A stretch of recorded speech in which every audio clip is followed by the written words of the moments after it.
Today we will read about flotation. Let's read what is flotation. चलो आज हम लोग पढ़ते हैं फ्लोटेशन के बारे में। देखो फ्लोटेशन का मतलब होता है कि कोई भी चीज़ जो वाटर में फ्लो कर रहा हो यानी कि वाटर में तैर रहा हो। फ्लोटेशन का मतलब तैरना। The ability of materials to float on water is called flotation. कोई भी मटेरियल्स होता है वो कभी वाटर में तैरता है तो कभी वाटर में डूब जाता है। देखे ही होगे कोई मटेरियल्स वाटर में कभी तैरता है कभी ऊपर ही रह जाता है तो कोई नीचे डूब जाता है। फॉर एग्ज़ाम्पल जैसे तुम अगर पेंसिल या फिर तुम अगर कोई नेल डालो वाटर में, एक कील वाटर में डालोगे तो वो कील क्या हो जाएगा, वाटर के अंदर डूब जाएगा, पूरी तरह से डूब जाएगा। वो ग्लास, अगर ग्लास में वाटर है तो ग्लास के बॉटम में, ग्लास के नीचे में जाकर बैठ जाएगा। इसके अपोजिट अगर तुम कोई प्लास्टिक का टुकड़ा डालोगे वाटर में तो प्लास्टिक का टुकड़ा क्या होगा, तैरेगा। वो पानी में डूबता नहीं है, वो तैरता है ना। तो the ability of a material to float on water is called flotation. यानी कि किसी भी मटेरियल का, किसी भी चीज़ का पानी में तैरना ही फ्लोटेशन कहलाता है। The ability to float depend on the density of that particular substance. कोई भी मटेरियल कब वो तैरेगा या कोई भी सब्सटेंस कब तैरेगा वो डिपेंड करता है उसके पर्टिकुलर सब्सटेंस पर। कोई भी चीज़ कब तैरेगा वो डिपेंड करता है कि वो किससे बना है ना। अगर वो कोई ऐसा चीज़ से बना है जो कि बहुत ही भारी है, बहुत ही हैवी वेट है, तब वो गिर जाएगा अंदर में। फॉर एग्ज़ाम्पल जैसे नेल किससे बना है, आपका आयरन से बना है ना। वो कील आपका आयरन से बना है, लोहा से बना है। तो कील जो कि लोहा से बना है, लोहा क्या है, बहुत ही भारी है, तो वो कील क्या हो जाएगा, पानी के अंदर डूब जाएगा। The mass per unit volume of a substance is referred to as density, है ना। कोई भी, अब देखो डेंसिटी क्या होता है, यहाँ पर बहुत कुछ समझना है इसलिए ध्यान से ज़रा सुनो। डेंसिटी को हिंदी में बोलते हैं घनत्व। जो भी हो, डेंसिटी क्या है, कोई एक वस्तु है, मान लो कोई एक ऑब्जेक्ट है, ये एक लकड़ी का टुकड़ा है, ठीक है। इस लकड़ी के टुकड़े का पर सेंटीमीटर क्यूब यानी छोटे से भाग का वजन कितना होगा, एक छोटे से भाग का वजन कितना होगा, वही वजन कहलाता है उसका डेंसिटी। अगर छोटे से भाग का वजन बहुत ज़्यादा होगा, डेंसिटी ज़्यादा है।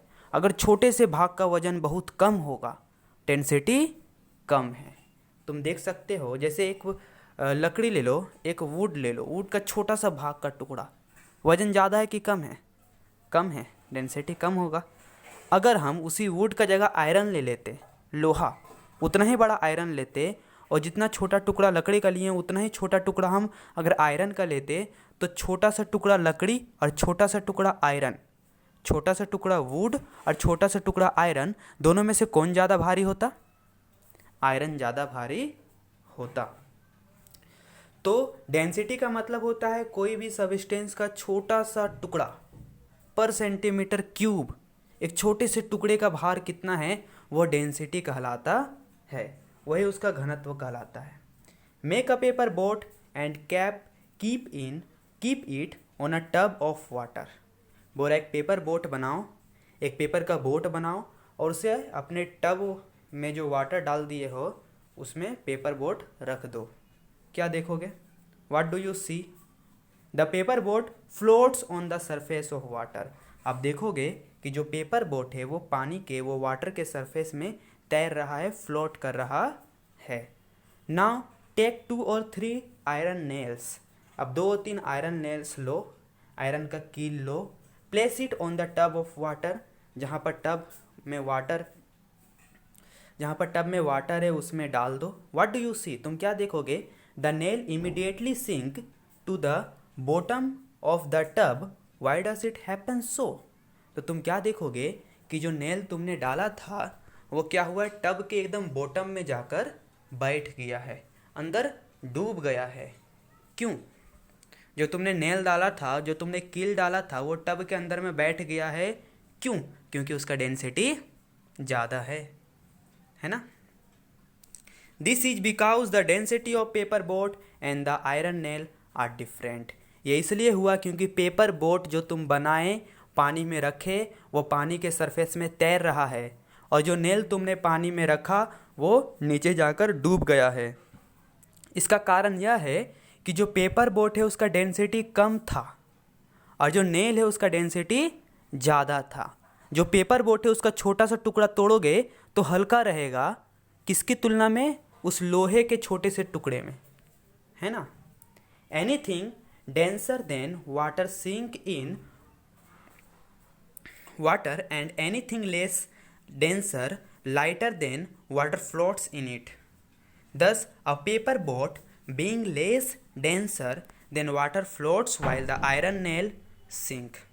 तो anything, कोई भी चीज़ जो कि भारी है, पानी का जितना भी डेंसिटी है उससे अगर ज़्यादा डेंसिटी वाला कोई चीज़ पानी में डालोगे, वाटर में डालोगे, तो वो ज़्यादा डेंसिटी वाला चीज़, ज़्यादा डेंसिटी वाला सब्सटेंस वाटर में डूब जाएगा। अगर कोई सब्सटेंस ऐसा है जिसका वाटर के डेंसिटी से कम है, वो वाटर के ऊपर तैरता रहेगा। चलो इसको एक बार फिर से रिकेप कर लेते हैं, क्या पढ़े अभी तक। फ्लोटेशन का मतलब होता है तैरना, ठीक है। The ability of a material to float on water is called flotation. कोई भी सब्सटेंस जो कि वाटर के ऊपर तैरता है वो फ्लोटेशन कहलाता है। The ability to float depend on the density of that particular substance. कोई भी मटेरियल, कोई भी सब्सटेंस वाटर के ऊपर कब तैरेगा? जब उसका डेंसिटी कम होगा, जब उसका वजन कम होगा। तो किसी भी वस्तु का वजन अगर कम है तो ही वो पानी के ऊपर तैरेगा। अगर भारी चीज़ आप वाटर में रखोगे तो वो ऑटोमेटिकली वो अंदर डूब ही जाएगा। The mass per unit volume of a substance is referred to as density. यानी कि डेंसिटी होता क्या है? डेंसिटी होता है किसी भी सब्सटेंस का पर यूनिट मास, किसी भी सब्सटेंस का पर यूनिट मास। यानी कि कोई भी चीज़ है, इसके छोटे से टुकड़े का वजन कितना है, वही वजन कहलाता है डेंसिटी। अगर ज़्यादा है छोटे से टुकड़े का वजन तो डेंसिटी ज़्यादा है, अगर कम है तो डेंसिटी कम है, ठीक है। Make a paper boat and keep it on a tub of water. एक पेपर बोट लो, एक पेपर का नाव बनाओ और उसको टब में जो पानी रखे हो उसके ऊपर रख दो। What do you see? तुम क्या देखोगे? The paper boat floats on the surface of water. कि जो पेपर बोट तुमने बनाया वो पानी के सरफेस में, वाटर के सरफेस में तैर रहा है। Now take 2 or 3 iron nails. अब तुम क्या करो, 2 और 3 आयरन नेल्स ले लो, एक लोहे का कील ले लो, place it on the tub of water, और जो टब में जो वाटर है उसमें आयरन नेल्स डालो। What do you see? तुम क्या देखोगे? The nails immediately sink to the bottom of the tub. कि जो नेल्स था वो तुरंत टब के अंदर डूब गया, और जो टब में जो बॉटम था वहाँ पर जाकर बैठ गया, टब के नीचे बैठ गया। ऐसा क्यों हुआ? क्योंकि बोट का डेंसिटी कम था और आयरन का डेंसिटी ज़्यादा था। This is because the density of paper boat and the iron nails are different. ऐसा इसलिए हुआ क्योंकि पेपर बोट का डेंसिटी और आयरन नेल का डेंसिटी, दोनों का डेंसिटी में डिफरेंस है, दोनों का डेंसिटी में अंतर है। Anything denser than water sink in water and anything lesser denser lighter than water floats on it. कोई भी सब्सटेंस जो कि वाटर का भी देखो अपना एक डेंसिटी है, वाटर का भी अपना एक वजन होता है, अपना एक भार होता है। अगर वाटर के डेंसिटी से कोई ज़्यादा डेंसिटी वाला चीज़ वाटर में डाला जाए तो वो ज़्यादा डेंसिटी वाला चीज़ पानी में या वाटर में डूब जाएगा। अगर वाटर के डेंसिटी से कम डेंसिटी वाला चीज़ अगर पानी में, वाटर में डाला जाए तो वो कम डेंसिटी वाला चीज़ वाटर के ऊपर तैरता रहेगा। चलो अब नेक्स्ट क्या है? मैग्नेटिक प्रॉपर्टी, है ना। Magnetic property. A magnet is a substance that can attract iron and iron like substance. एक मैग्नेट क्या करता है? आयरन को अट्रैक्ट कर लेता है, आयरन को खींच लेता है, अपनी ओर खींच लेता है। तो देखो यहाँ पर मैग्नेट तुमको दिख रहा है ना। ये मैग्नेट क्या कर रहा है, आयरन को अपनी ओर खींच रहा है, अपनी ओर अट्रैक्ट कर रहा है। तो ये मैग्नेट इज अ सब्सटेंस, एक मैग्नेट ऐसा वस्तु है that can attract iron and iron like substance, जो कि आयरन को क्या करता है, अपना ओर खींच लेता है, या आयरन की जैसी जितनी भी वस्तुएं हैं सभी को अपनी ओर खींच लेता है। Based on whether a substance is attracted by a magnet और not, they can be classified into two groups, magnetic and non magnetic. देखो बहुत सारा चीज़ होता है जो कि मैग्नेट के साथ नहीं चिपकता है, मैग्नेट के साथ अट्रैक्ट नहीं होता है, और बहुत सारा चीज़ ऐसा भी होता है जो कि मैग्नेट के साथ अट्रैक्ट हो जाता है, मैग्नेट के साथ चिपक जाता है। फॉर एग्जांपल जैसे अगर आप आयरन लोगे तो वो मैग्नेट के साथ चिपक जाएगा। इसके जगह में, आयरन के जगह में वुड लोगे, लकड़ी लोगे, और मैग्नेट लेके जाओगे लकड़ी के सामने, तो वो लकड़ी नहीं चिपकेगा मैग्नेट से, है ना। तो जो भी चीज़ चिपक जाता है मैग्नेट के साथ वो मैग्नेटिक कहलाता है, और जो भी चीज़ मैग्नेट के साथ नहीं चिपकता है वो नॉन मैग्नेटिक कहलाता है। तो दो प्रकार का होता है, क्लासीफाई किया गया है। जो मैग्नेट के साथ चिपक जाता है मैग्नेटिक, और जो मैग्नेट के साथ नहीं चिपकता है वो नॉन मैग्नेटिक कहलाता है। तो materials that get attract towards a magnet are called magnetic materials, for example iron. तो वह मटेरियल जो कि मैग्नेट के साथ चिपक जाता है उसे मैग्नेटिक मटेरियल्स कहते हैं। फॉर एग्जांपल जैसे आयरन, आयरन जो है वो मैग्नेटिक मटेरियल्स है, और वुड जो है वो नॉन मैग्नेटिक मटेरियल्स है। ठीक है। Materials that do not get attract towards a magnet are called non magnetic materials. तो वह मटेरियल्स, वह चीज़, वह वस्तु जो मैग्नेट के साथ नहीं चिपकता, जो मैग्नेट के साथ नहीं चिपकता, वो क्या कहलाता है, नॉन मैग्नेटिक मटेरियल्स। तो वह मटेरियल्स जो कि मैग्नेट के साथ अट्रैक्ट नहीं होता है, मैग्नेट के साथ नहीं चिपकता है, वो नॉन मैग्नेटिक मटेरियल्स कहलाता है। For example rubber, plastic, would. Rubber हो गया आपका, प्लास्टिक हो गया, वुड हो गया। इसे आप अगर चिपकाओगे मैग्नेट के साथ तो ये चिपकेगा नहीं, है ना। देखिए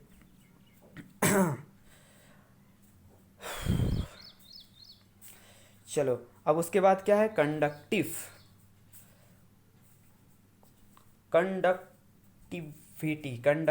है ना। चलो, कंडक्टिविटी का मतलब होता है संवहन, यानी ऐसा मटेरियल जो किसी चीज़ को कंडक्ट करके दूसरे जगह तक पहुंचाए। जैसे अगर हम आपको इजी भाषा में समझाएं तो एक कॉपर का अगर आप वायर लोगे, है ना, कॉपर का वायर लोगे, तो उस कॉपर के वायर को अगर आप इलेक्ट्रिसिटी दोगे, एक कॉपर के वायर लिए उसे इलेक्ट्रिसिटी में लगा दिए, तो तुम क्या देखोगे, तुम देखोगे कि जो कॉपर के वायर में तुम जहाँ पर इलेक्ट्रिसिटी में उसको लगा दिए हो, उसके लास्ट में, जैसे हम लोग होता है ना बल्ब लगाते हैं तो लंबा सा तार निकाल लिए बल्ब का, उसको लगा देते हैं अपने बोर्ड में, फिर बहुत सारा लंबा तार है और लास्ट में बल्ब होल्डर में बल्ब लगा देते हैं, तो बल्ब देखते हैं जल रहा है ना। यानी कि ये जो कॉपर है वो क्या कर रहा है, इलेक्ट्रिक को लेकर होल्डर के पास पहुंचा रहा है। अगर ये इलेक्ट्रिक होल्डर के पास नहीं जाएगा तो क्या होल्डर में करंट आएगा, नहीं आएगा, और करंट अगर होल्डर में आएगा ही नहीं तो बल्ब जलेगा ही नहीं। और एक एग्जांपल सुन लो, अगर आप, कोई हो सकता है कि आपने पेन चढ़ाया, पेन मतलब तावा चढ़ाया है ना गैस के ऊपर, तो तावा धीरे धीरे गर्म हो रहा है ना, गैस से आग निकल रहा है, तावा गर्म हो रहा है। गर्म होते होते होते होते होते होते पहले तो वो जो गोल जैसा जो आगे बड़ा जैसा रहता है वो गर्म हुआ, फिर उसका हैंडल गर्म होने लगता है। शुरू शुरू में हैंडल गर्म नहीं होता है, शुरू शुरू में वो तावा का गोल वाला गर्म होता है जहाँ पर ब्रेड रखा जाता है, वो गर्म होता है। उसके बाद उसका धीरे धीरे हैंडल भी गर्म होने लगता है। यानी कि सबसे पहले आगे का भाग गर्म हुआ, फिर धीरे धीरे उसका लास्ट तक हीट पहुँच गया। यानी ये पेन क्या किया, आयरन का पेन क्या किया, हीट को एक जगह से दूसरा जगह तक पहुंचाया, हीट हैंडल में नहीं लग रहा, हीट लग रहा है वो जो गोल वाले जो भाग है उसमें लग रहा है हीट, लेकिन वो हीट कहाँ तक आ गया, हैंडल तक आ गया, है ना।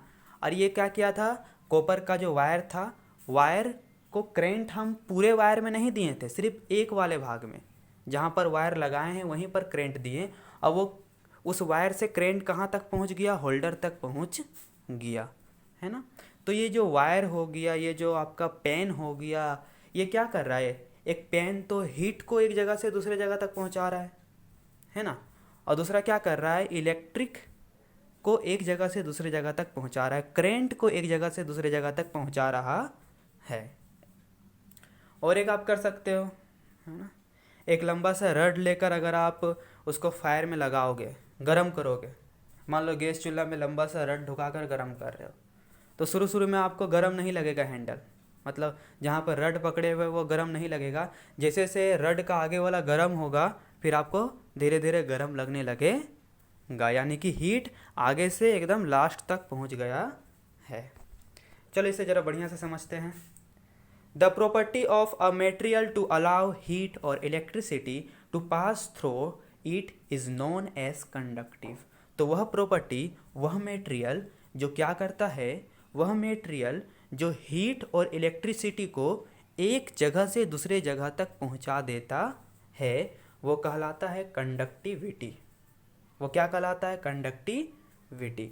तो वह मेटेरियल जो हीट को, जो इलेक्ट्रिसिटी को एक जगह से दूसरे जगह तक पहुंचा देता है, वह कहलाता है कंडक्टिविटी। जैसे कॉपर है ना, कॉपर का तार, वो क्या करता है, इलेक्ट्रिसिटी को एक जगह से दूसरे जगह तक पहुंचा देता है। एल्यूमिनियम का भी वायर होता है ना। आयरन बार, आयरन का रड, है ना, उससे हीट एक जगह से दूसरे जगह तक पहुंच जाता है। इलेक्ट्रिसिटी भी एक जगह से दूसरी जगह तक उससे पहुंच जाता है। Ask your mother to show your cooking pan. अपनी मदर को बोलो कि वो तुम्हें कुकिंग पैन दिखाए, यानी खाना पकाने वाला जो तावा होता है वो दिखाए।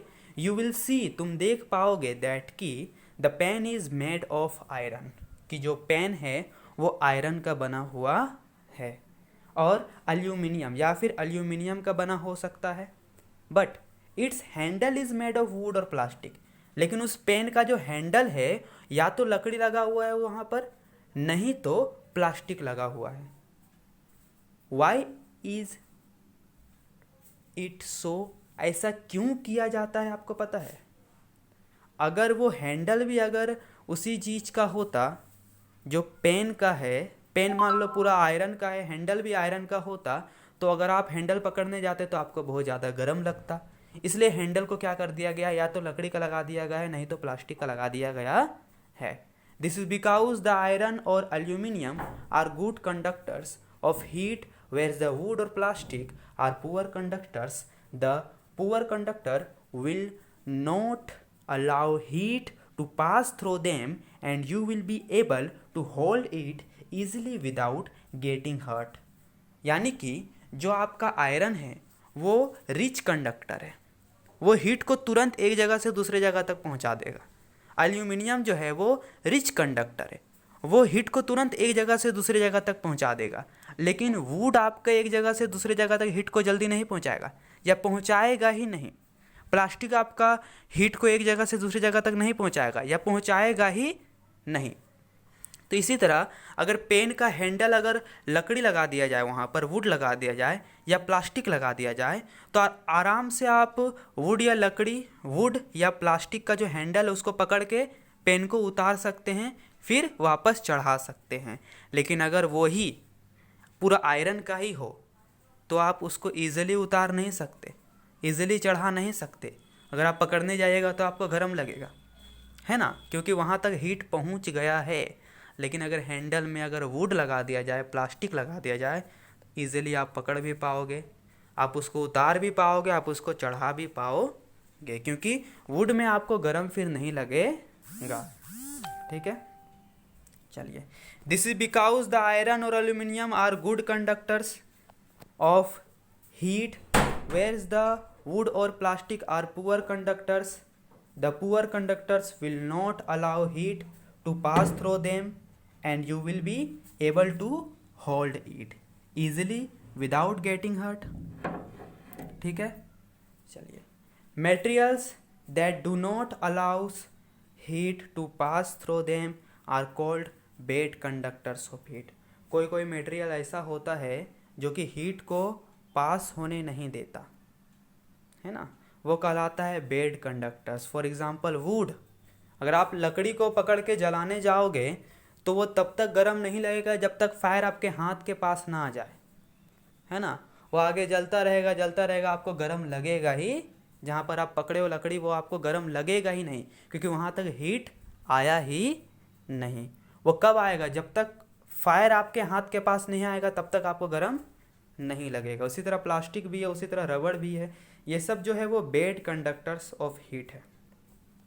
चलिए, based on the ability to pass electricity through the material can be classified as conductors और इंसुलेटर्स। तो अगर आप मटेरियल को क्लासिफाई करोगे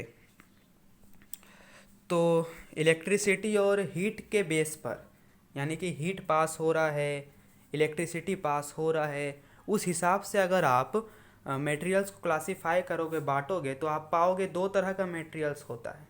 ध्यान दीजिएगा, आप पाओगे दो तरह का मटेरियल्स होता है, एक होता है कंडक्टर और एक होता है इंसुलेटर्स। एक क्या होता है?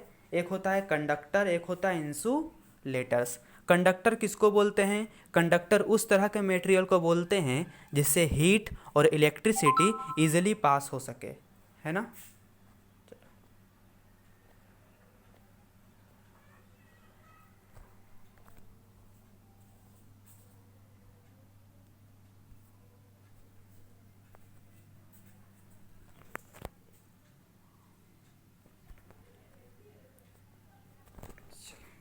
तो कंडक्टर किसे कहते हैं? कंडक्टर उस मटेरियल को कहते हैं जिससे हीट और इलेक्ट्रिसिटी इजीली पास हो सके।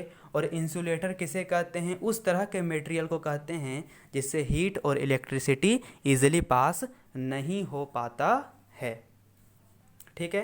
Materials that allow electricity to pass through them are called conductor. तो वह मटेरियल जो कि इलेक्ट्रिसिटी को पास होने दे देता है वो क्या कहलाता है? वो कंडक्टर कहलाता है। या हीट को पास होने दे देता है वो कंडक्टर कहलाता है। Example are metals like copper and iron. जैसे कॉपर हो गया, आयरन हो गया, वो क्या करता है? कॉपर और आयरन हीट और इलेक्ट्रिसिटी को इजीली पास कर देता है ना। तांबा और लोहा क्या करता है? तांबा और लोहा से बिजली तुरंत पार हो जाएगी, है ना, हीट तुरंत पार हो जाएगी। Material that do not allow electricity to pass through them are called insulator. वह मटेरियल जो कि इलेक्ट्रिसिटी को पास होने नहीं देता, है ना, जो कि बिजली को एक जगह से दूसरी जगह तक जाने नहीं देता, जो कि हीट को, जो कि गर्मी को एक जगह से दूसरी जगह तक जाने नहीं देता, वो कहलाता है इंसुलेटर। फॉर एग्जांपल वुड, लकड़ी। लकड़ी में अगर आप इलेक्ट्रिसिटी लगाओगे और दूसरे छोर पर लकड़ी को पकड़ोगे, थोड़ी आपको करंट मारेगा? नहीं मारेगा, क्योंकि वो लकड़ी जो है वो कंडक्टर नहीं है, वो इलेक्ट्रिसिटी को एक जगह से दूसरी जगह तक नहीं पहुंचा रहा है, आपको करंट नहीं मारेगा।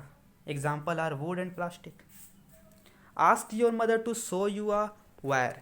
अपनी मदर को बोलो कि वो तुमको वायर दिखाए, आपको तार दिखाए। You will see that the wire has a covering of a different colour. आप देख पाओगे जितने भी वायर होते हैं वो कवर किया हुआ रहता है प्लास्टिक से, है ना। Why is it so? ऐसा क्यों होता है? तो the wire is actually made of good conductor. आपका जो वायर होता है वो गुड कंडक्टर होता है, एक बढ़िया कंडक्टर होता है, उससे बिजली अच्छे से जा सकती है। So that electricity can pass through it. इसलिए अच्छा कंडक्टर होता है क्योंकि इलेक्ट्रिसिटी का काम उससे ले रहे आप ना, इलेक्ट्रिसिटी बढ़िया से जा पाए। But it is covered with N insulators material. लेकिन वायर को किससे कवर किया जाता है? वायर को इंसुलेटर मटेरियल से कवर किया जाता है, प्लास्टिक से कवर किया जाता है। ऐसा क्यों? वायर को इसलिए प्लास्टिक से कवर कर दिया जाता है क्योंकि अगर आप प्लास्टिक को छुओगे तो करंट नहीं मारेगा, है ना, ताकि आपको करंट ना मारे।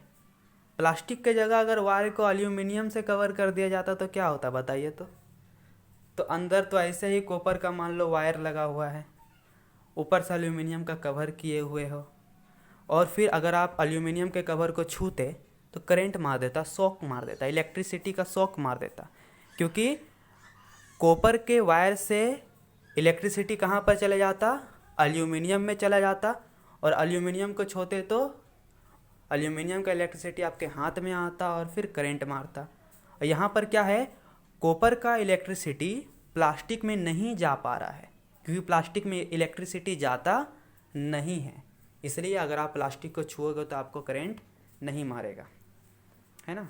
But it is covered with an insulating materials और an insulator so that we are able to hold it, इसलिए हम लोग इसको आराम से पकड़ सकते हैं।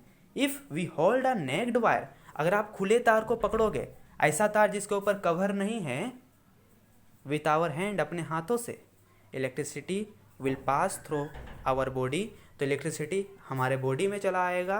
We experience it as an electric shock, तो हम लोग को लगेगा एक इलेक्ट्रिक झटका, है ना। तो इसलिए कभी भी खुला तार को हाथ से मत पकड़ो, नहीं तो फिर इलेक्ट्रिक शॉक लग जाएगा। Look at the picture shown below, what can you infer from the picture. नीचे के पिक्चर को देखो, तुम क्या देख पा रहे हो। एक पिक्चर में देखो, ये इजीली इसका शकल दिख रहा है ना, मुंह कैसा है, आँख कैसा, सब दिख रहा है। इसमें इसका फेस धुंधला टाइप का दिख रहा है, और इसमें तो इसका फेस दिख ही नहीं रहा। In the first picture the boy is able to see clearly, पहले पिक्चर में बॉय एक ये मिरर से इजीली देख पा रहा है दूसरे जगह में। In second picture he can only see partially, और सेकेंड पिक्चर में वो पूरी तरह से नहीं देख पा रहा, वो हल्का हल्का धुंधला धुंधला देख पा रहा होगा। In the third picture he can not see anything, और लास्ट पिक्चर में वो कुछ नहीं देख पा रहा। This is because the material use to make the object are different, यह इसलिए हुआ क्योंकि ये अलग अलग मेटेरियल हो सकते हैं। हो सकता है ये ग्लास हो सकता है ये घिसा हुआ ग्लास हो, और हो सकता है ये ग्लास ही ना हो, कोई मेटल हो, आयरन हो, स्टील हो, जिसके कारण वो नहीं देख पा रहा है। The categorization of this material depend on where it allows light to pass through it or not. Based on it, it can be grouped into three types. They are transparent, insulant, opaque. देखो ये जो categories जो किया गया है, जो बांट दिया गया है, इसको अलग अलग भागों में बांट दिया गया है। जैसे कोई ऐसा मटेरियल होता है जिससे आप आसपास देख सकते हो, कोई ऐसा मटेरियल होता है जिससे आप नहीं धुंधला देख सकते हो, कोई ऐसा मटेरियल होता है जिससे आप देख ही नहीं पाओगे, तो जिसके साथ आप देख पाओगे उसको ट्रांसपेरेंट बोलते हैं। It allows to light to pass through it, वह मटेरियल जिससे लाइट इजीली पास हो जाए उसको क्या बोलेंगे, उसको ट्रांसपेरेंट बोलेंगे। वह मटेरियल जिससे लाइट हल्का हल्का पास हो, पूरा लाइट पास ना हो, हल्का हल्का लाइट पास हो, उसे ट्रांसलूसेंट बोलेंगे, है ना, उसे ट्रांसलूसेंट बोलेंगे। और वह मटेरियल जिससे लाइट पार ही ना हो उसे ओपेक बोलेंगे। जैसे वाटर से इजीली लाइट पार हो सकता है, तो ये ट्रांसपेरेंट है ना। एक रिवर के पास चले जाओ, या फिर अपने टब के पास खड़े हो जाओ, अपने बकेट के पास खड़े हो जाओ, और बकेट में एक कॉइन डालो, 5 का कॉइन डालो, 1 का डालो, 2 का डालो, किसी का भी कॉइन डालो, लेकिन बकेट में एक कॉइन डालो, और फिर देखो कि वो कॉइन आपको क्या दिख रहा है। कॉइन तो अंदर जाके बैठ जाएगा, क्या आपको दिख रहा है, तो आपको कॉइन दिखेगा।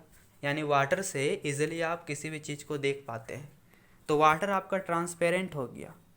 एयर आपका ट्रांसपेरेंट हो गया, कहीं भी कोई भी स्पेस है, कोई भी खाली जगह है, वहाँ पर एयर है, आप खड़े हो, आपके सामने एयर है, आपके सर के ऊपर एयर है, आपके बगल में एयर है, तो आप एयर से इजीली देख पा रहे हो कि नहीं पा रहे हो, पा रहे हैं, तो ये ट्रांसपेरेंट हो गया।